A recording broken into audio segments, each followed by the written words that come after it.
All the way from the start, I can feel it in my heart, like all the way from the start.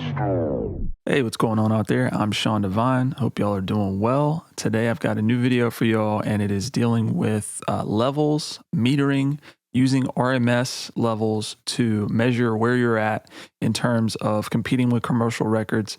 Get a lot of questions on the channel from those of you who, you may hear your song directly after a commercial record and you want to be able to compete with it level wise, and you want to make sure you're in the same kind of ballpark there. So we're going to be using, again, RMS to measure our levels in this video. And I'm going to show you a couple of the ways that I like to meter to make sure that I'm accurately seeing the loudest points and just kind of where I like to be level wise in order to compete and make sure that my mixes are going to be the most impactful that they can. All right, so let me go ahead and play back this mix that I have. This is an instrumental with hook by Ami Kim. And I want you to keep an eye on up here in Ozone. This is our first metering option. You're going to see some measurements for peak and RMS here. And then when we go over to my UFX, I'm using that for metering. Also, you're going to want to look directly under this analog 1 and 2 output. This is going to show you RMS in the RME. And then finally down here in the stock logic level meter, this is going to give us a reading as well. So just keep an eye on those points and those readings in each of these. All the things unsaid, my imagination's running wild. All the things unsaid, I'm trying to figure out all the things unsaid.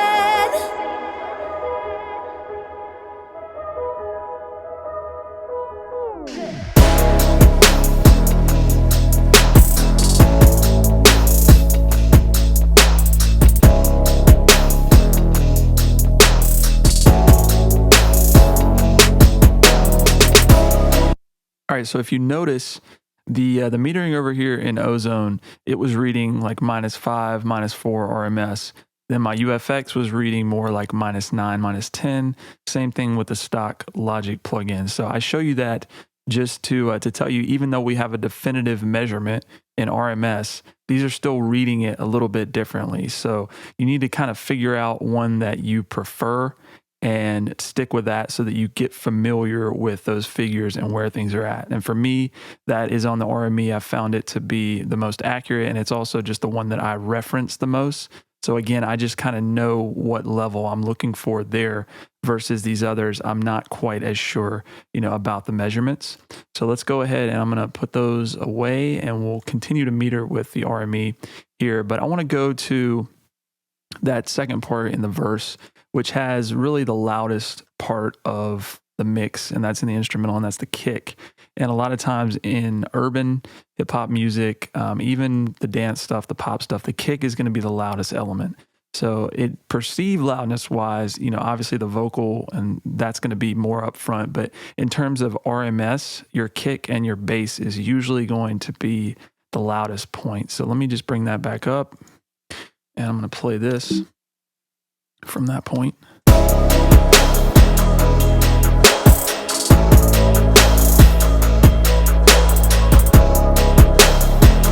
So you see when that kick hits, it's right at about -9, -8. So let's go ahead and let's just solo that kick. Let me see if I can find it here.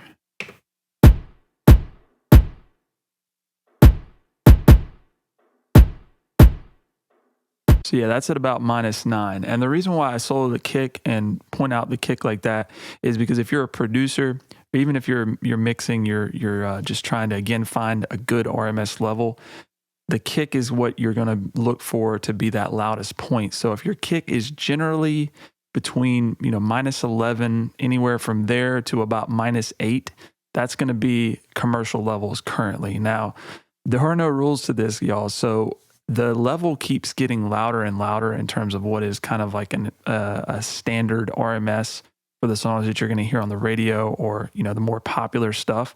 So that could be all the way up to like -4, -3 sometimes, and it may get louder, all the way up to 0 as we go on. I hope not, because I feel like this is kind of pushing the limits of where you want to be.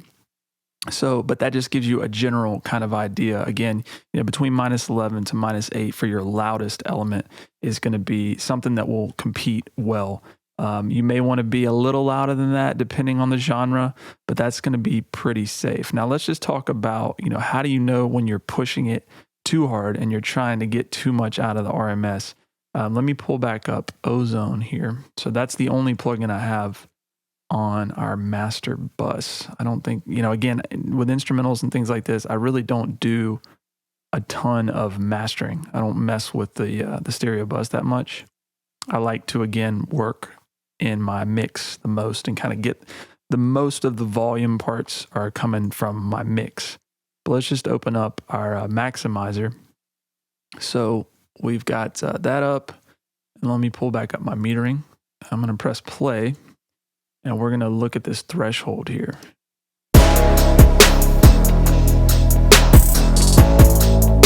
So you notice whenever that red is going above this threshold, it is doing some peak reduction.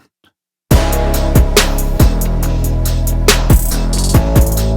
the good thing is with Ozone, and particularly this IRC3, I think there's a new one in Ozone, the new Ozone. But this one works really well on Ozone 5. It's pretty clean and it doesn't chop my transients too much.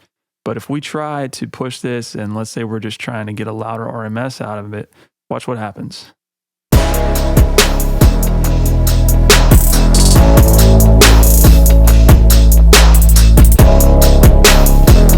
So our RMS on the RME went up to -5, a lot louder, but our transients are just totally destroyed, and you can just, it sounds like a sausage. So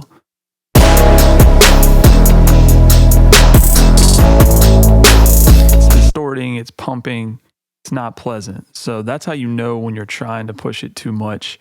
And I hear it all the time. People are just really trying to maximize level, and you just destroy your transients, and that's the most important part of the production, and arguably in urban production specifically, you want those transients to be in the drums. So you're not trying to, get a lot of the RMS out of your limiter.